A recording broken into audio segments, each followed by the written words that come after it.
Kitchen. Today I'm going to share about homemade pesto. I love making this in the summertime because everything's fresh, and that's really the way to go. There's lots of ingredients that you can buy prepackaged, and my recommendation is the fresher the better. So we have homemade basil, not homemade, from the garden basil, and I take it off and take most of the stems off and just use the leaves.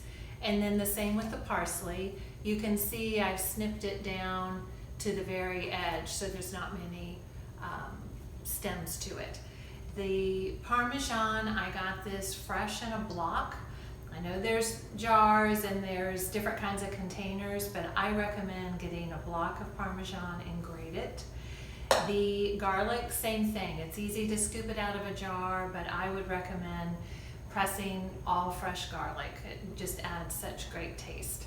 The other key ingredient is pine nuts, and you want to toast these.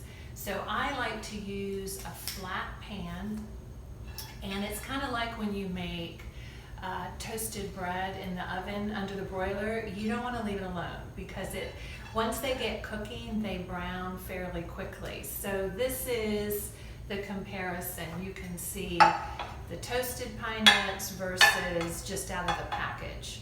And again, this is a little bit more involved. Well, it's just toasting it on the stovetop, but the flavor makes such a difference in the final product.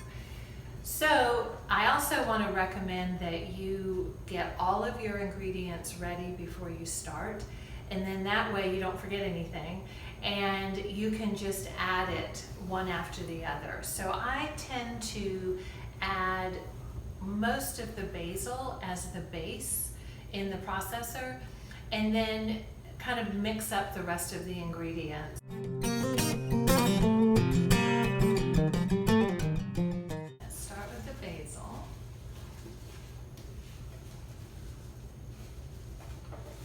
Well, this is such a big container, I'm just going to go ahead and add all of the basil, and then coat that with a little bit of olive oil.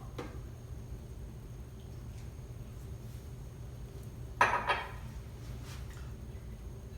nuts.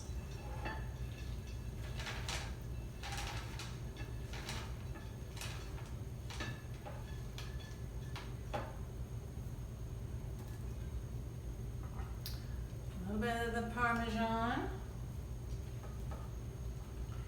The other thing that's great about making this in the summer with everything fresh is you can freeze it. This freezes so nicely in an airtight container, and what I've learned is that when you put it in the container, let it set for a minute, and then pour just maybe 1/8 of an inch of olive oil over the top, and then that seals it as it freezes, and it keeps it from turning brown, and a little bit more olive oil is fine. So, okay, so that's a good start. We're going to process this.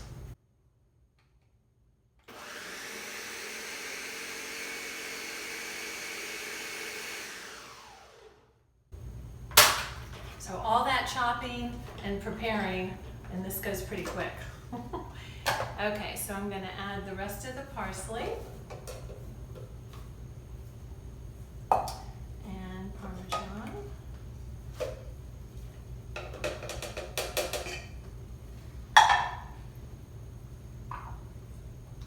Some garlic. And I've included a very basic recipe at the bottom of the screen, and it is so easy to double. This is actually 4 times the original recipe, and so as much as you want to make, you can make it and use it fresh, or make it enough for dinner and then the rest in the freezer. When I put it in the refrigerator, I will keep it in there, and then I do the same thing. I put a little bit of olive oil on the top, and it will stay in the refrigerator for a couple of weeks, and it still holds its taste. Okay, then I'm going to put the rest of the pine nuts in. And just a suggestion, I always save some of the pine nuts out, so to sprinkle on top for dinner. It's so wonderful on the pasta. And then I'm going to add salt and pepper.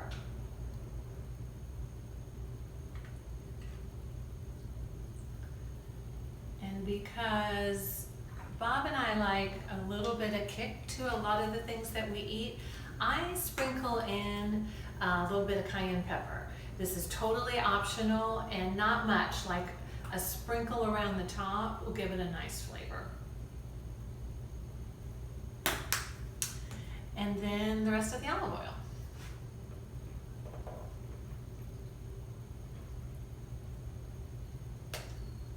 And we give it another mix.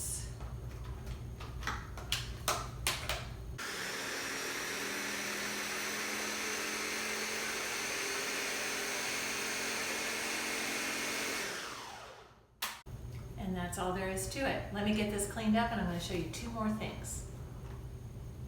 Okay, so now I want to show you two more tricks that it's great using your fresh basil. And I'm sure a lot of you have already done this. You chop up your basil and put it in an ice tray and then just pour olive oil on top and fill the ice trays and then pop these into the freezer, just the whole tray. And what you get is individual little cubes of basil and olive oil. And this is wonderful to throw in your pan when you're sauteing or making anything you want basil in. So then I wanted to show you kind of the final product. So here is our pesto. I used 4 cups of basil for this recipe and then all of the other ingredients. And I got 4 cups of pesto. So that's kind of your ratio. If you want to use 1 cup of fresh basil with the other ingredients, you're going to get about a yield based on the amount of basil that you use. So I'm going to use a little bit of this pasta water and put it in my pan and then stir in about 1 cup of pesto. The first time I made homemade pesto pasta was for my mom and dad, and I was so excited. I'm just going to mix these two together. And I served it, it looked beautiful, fresh pine nuts, the whole things, and my mom tasted it and she said, it doesn't really taste like anything. So I added more pesto. So it's a little bit of trial and error depending on what you like.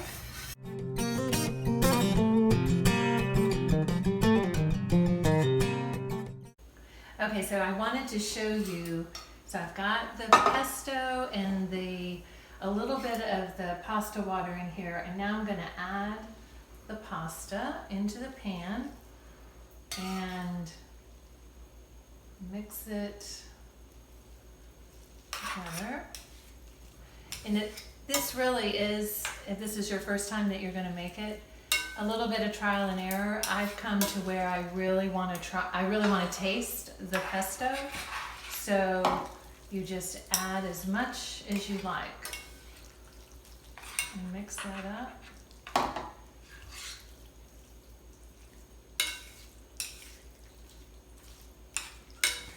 And then I also grilled a little bit of chicken to put on top. So I'm going to put this out.